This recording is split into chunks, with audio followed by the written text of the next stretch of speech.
This is a quick guide for session facilitators and supporters to better understand the Zoom Meetings product. Instructions for how to download Event Central, as well as a whole series of other information and help, is available on the ISPIM conference website under the Virtual Venue tab. Here you'll also find links to guidelines specifically written for session facilitators and supporters. So if you've installed the Event Central Conference app, you've had a look at the general instructions on the Virtual Venue tab of the conference website, and you've read the instructions for session facilitators and supporters, then we can get on with looking at the Zoom meeting product. You'll access your session by clicking on the session link from within Event Central. The first screen you'll see will probably look a little bit like this, because the ISPIM back office will start the session for you.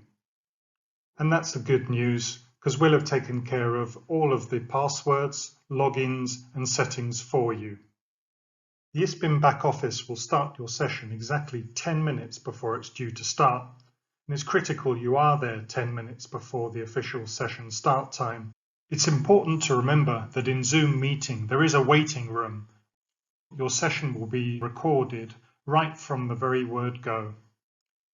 To give the ISPIM back office the best possible chance of finding you, please ensure you've named yourself appropriately, and you can see that on the right hand side of the screen here. Make sure you've used your first name, last name, organisation and country. You can think of this as your conference badge you would normally wear around your neck at a physical event. Therefore, as the session starts, I would encourage you to remind all participants of this fact. Now, it's very likely that the ISPIM back office will only have time to find the session supporter. As such, it's therefore the session supporter's job to find the session facilitator and the session presenters and admit them into the session before the session starts and is available to the audience. If you look at the right-hand window in the screen now, you'll see how you can admit somebody to be a participant in the meeting. Once you have your full complement of speakers, it'll probably look something like this screen. Don't forget that in the Zoom meeting product, before you allow the remainder of the participants into the session, they won't be able to see what's going on. However, your setup is being recorded. Then, once your session is due to start according to the time in the program, you've got your presenters, everybody's ready with their presentations, you can invite all the remaining participants into the meeting. One critical thing to note is that participants who arrive late will always go directly into the waiting room and not the session.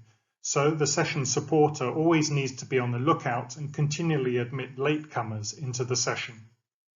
Do start the session with a friendly introduction. We recommend you keep it quite short, but basically running through who the speakers are, what they're going to present, how you're going to take questions and answers, and how the audience can interact. We've written a suggested script which you can follow and adapt, and you can find that in the written instructions for facilitators and supporters on the event website via the Virtual Venue tab.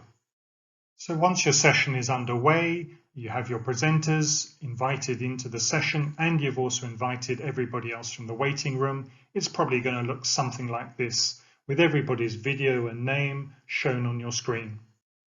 Let's run through the basic controls you'll need to run the session. There are also more advanced controls which you can explore in your own time, but let's just cover the basics here.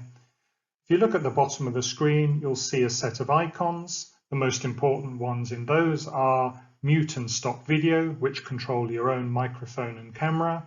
The participants icon, if you click that, then in the right-hand window on your screen, you'll be able to see who's in the waiting room and who's participating in the session. The chat icon, which is next to the polls icon, can be used to interact with participants.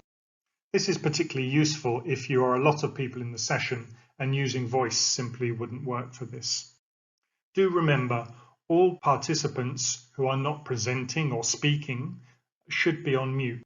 You do have the ability to mute everybody in case people don't react to your verbal instructions. And of course, the speaker or presenter, it's up to them to share their slides from their desktop. That's it really. We've done most of the setup for you, so you don't need to change any settings, and with just a knowledge of these working controls, you should be fine to run your session. And finally, if there's anything else, don't hesitate to get in contact with admin@ispim.org. We're a team of people who are here ready to help you.